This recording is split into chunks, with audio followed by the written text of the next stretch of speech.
We begin with a staggering number of new COVID deaths in the United States. More than 3,400 were recorded on Tuesday. And for the first time since the pandemic started, the U.S. has seen more than 19,000 COVID deaths in a single week. The number of hospitalizations has surged to a new record of nearly 118,000.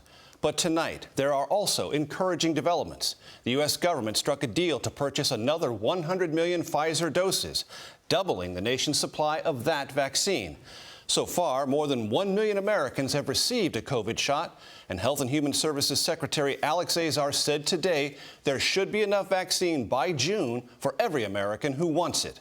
As for Congress's hard-fought COVID relief package, well, President Trump threw a monkey wrench into the works as he headed to Florida for the holidays.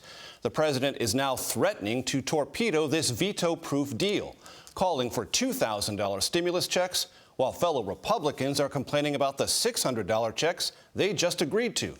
This again raises the possibility of a year-end government shutdown.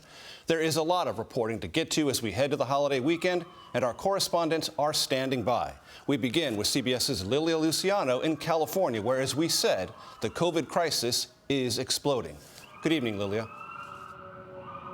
Good evening, Major. LA County had its deadliest day today with 145 deaths. Since the beginning of November, cases have skyrocketed by 900% and deaths by 500%.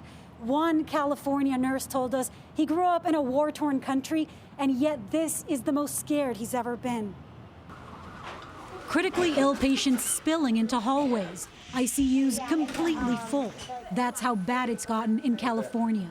In Los Angeles County, hospitals admitted less than 150 COVID patients a day in October. By Thanksgiving, it was 300, and now 700 a day and getting worse.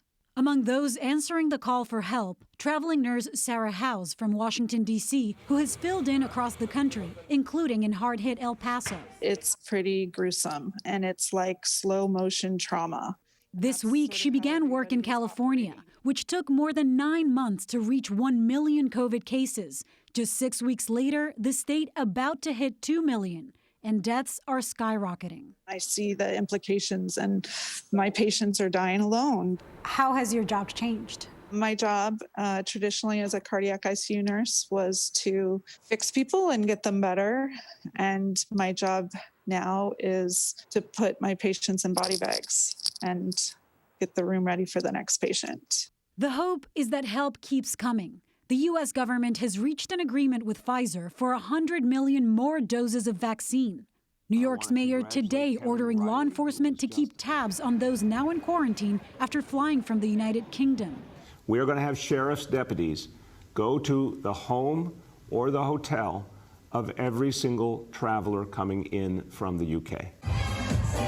And yet, there are still the maskless gatherings, like this conga line in New York, where people are either oblivious to the ongoing pandemic or outright defiant. Tonight I want to share something else. Actor Kirk Cameron last night leading a group of carolers in Southern California, a sing-along in one of the nation's worst hotspots. My fear is that people aren't taking care of themselves, especially during this time where people really want to get together. I'm not going to quit on our community, and I hope that the communities aren't going to quit on us.